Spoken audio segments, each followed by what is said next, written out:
शिंदे सरांच्या आठवणी आपल्या मनोगतातून व्यक्त केल्या. शिंदे सरांच्या व्यक्तिमत्वाचा मोठेपणा हा खरोखरच मोठा आहे असं मी म्हणेन. कारण शिंदे सरांचं जे हास्य असायचं त्या हास्यामध्ये खूप मोकळेपणा असायचा. जरी चिडचिड झाली, रागलोट झाला तरी काही क्षणामध्ये त्यांचं जे हास्य यायचं त्या हास्यामधून पाठीमागच्या ज्या गोष्टी चिडचिडीच्या रागाच्या असायच्या त्या वाहून जायच्या.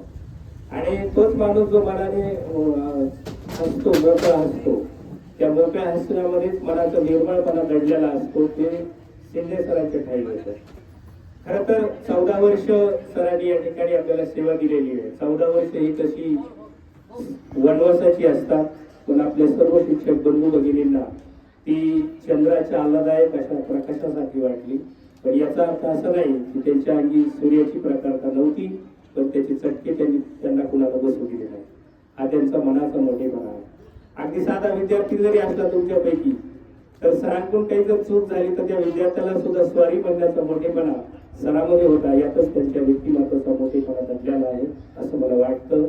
आणि तुम्हाला पण विद्यार्थ्यांना त्यांचा अनुभव आलेला असेल की सरांची जर ते रागवले, कठोरतेने रागवायचे, तर तितक्याच आईवडिलांच्या प्रेमाने एखाद्या विद्यार्थ्यातून चूक झाली तर त्याला ते सांगायचे. तसं शिक्षकांना सुद्धा ते सांगायचे. म्हणजे हे सगळ्या ज्या गोष्टी आहेत त्यांच्या त्या अनुभवातून, चळवळीतून आणि ज्या विचार चळवळीमध्ये ते वाढलेले आहेत. कॉम्रेड भवलकर असतील, साकोरकर साहेब असतील, मानकापू साहेब असतील, भोजने असतील, यांच्या सहवासामध्ये ते राहिलेले आहेत. म्हणून किती रागवायचं, किती ताणायचं, कोणत्या गोष्टीला कसं हे करायचं, ही हातोटी त्यांनी कबवलेली होती. आणि हे सगळं करत असताना खरं तर मुख्याध्यापक पद हे काटेरी मुकुट असतो.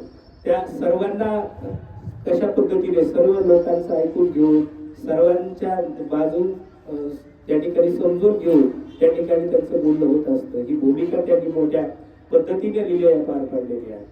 शिंदे सरांचं सगळ्यात वैशिष्ट्य गुण जर आपण पाहिलं तर कोणती परिस्थिती असली तर त्यामधून ते बरोबर मार्ग काढायचे.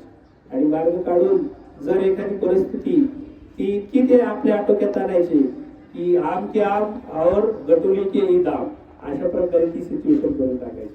आणि ही खरोखरच आम्हाला सुद्धा त्यांच्या अनुभवातून, त्यांच्या समाजातून खूप काही शिकायला मिळालं. जेव्हा आम्ही बाहेर जातो, कोणत्या कार्यालयात जातो, कुठल्या कामकाजामध्ये जातो, तेव्हा त्यांचा अनुभव निश्चितच आम्ही वापरलेला आहे.